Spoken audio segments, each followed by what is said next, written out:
అన్నాను. What is mean by consistency? Continuous efforts. Continuous efforts అంటే ఇప్పుడు నువ్వు 10th పాస్ కావాలి, నీ టార్గెట్ 500+ తేవాలి, నీ టార్గెట్. ఊరికి వచ్చేస్తాయా 500+? దానికి నీ వంతు ఏం చేయాలో, మేడం ఏం చెప్పారో, సార్ వాళ్ళు ఏం చెప్పారో డే టు డే దాని మీద మీరు స్లిప్ టెస్ట్లు, ప్రిఫైనల్స్ ఇవన్నీ రాస్తూ ఉంటే at the end of the day మీరు జస్ట్ రోజు ఇమాజిన్ చేసుకోవాలి. ఏమని?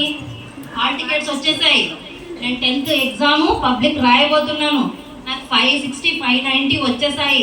సార్ గారు నన్ను పిలిచి సన్మానం చేసేసి నా ఫోటోని ఫ్లెక్సీ కింద వేసేసాడు. డైలీ ఇదే ఇమాజిన్ చేసుకోవాలి. పడుకునేటప్పుడు ఒక 5 minutes, పొద్దున లేచేటప్పుడు 5 minutes. ఎక్కువ టైం స్పెండ్ చేయొద్దు. బట్ డ్రీమ్ని, గోల్స్ని మర్చిపోవద్దు. అలా అని డ్రీమ్ చేసుకుంటూ కూర్చోవద్దు. నువ్వు నమ్మి ఏం చేస్తుండాలి, దాని మీద కన్సిస్టెన్సీగా అంటే కంటిన్యూస్గా ఏం చేయాలి, మీరు దాని మీద వర్క్ చేయాలి. That is the C concept. A B C. Next D stands for what is the last term? D. D means dedication.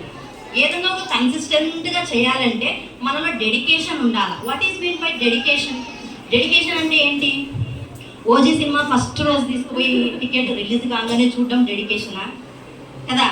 OG cinema తీసిన హీరోలు వాళ్ళ ఇంట్లో వాళ్ళ సినిమాలు మనం కొనుక్కొని చూసి వాళ్ళు 9 మంది హీరోలు అయినారు. మనం ఏం సాగుదబ్బినాం?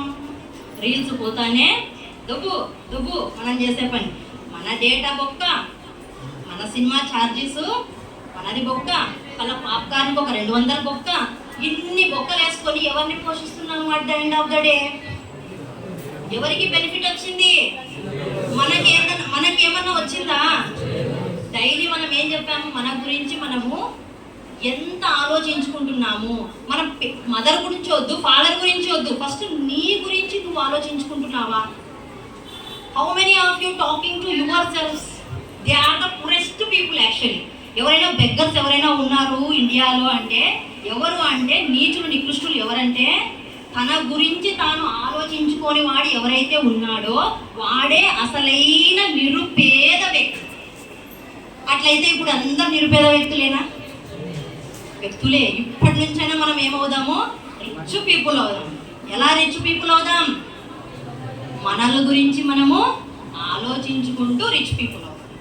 ఎప్పుడైతే మన కోసం మనం ఒక 5 minutes కేటాయించుకుంటున్నామో, నేనేంటి, నా పొటెన్షియల్ ఏంటి, నా క్యాలిబర్ ఏంటి, నేను ఏం చేయగలను నేను తలుచుకుంటే, పక్కనోడు నువ్వు 9th ఫెయిల్ అయింటావు మ్యాథ్స్లో, వాడు నవ్వుతాడు. ఇప్పటికి నవ్వుకొని వాడితో గొడవడికి సమాధానం చెప్పడం కాదు, వాడికి ఎప్పుడు సమాధానం చెప్పాలా? నువ్వు నీ వర్క్ తోటి, నీ సక్సెస్ తోటి వాడు నీ మార్క్స్ చూస్తే అసలు వీడు ఎప్పుడు చదివినాడో, నా పక్కనే ఉన్నాడు అసలు ఈ మొహమ్మద్ అనుకోవాలి. అంటే అలాంటి కాంపిటీషన్ స్పిరిట్ అనేది మనలో ఉండాలి. ఇందాక 2 minutesలో మీరు టాస్క్ ఫిల్ చేశారా? ఫిల్ చేశారు కదా. అలానే ఈ విజువలైజేషన్ ప్రాసెస్ అనేది కంటిన్యూ చేయాలి. సరే, ఇప్పుడు మనం చేసేటువంటి సాఫ్ట్ స్కిల్స్ అంటే ఏంటి? ఒక స్మాల్ డెమో, ఒక మోటివేషనల్ స్టోరీతో చూద్దాం. ఓకే.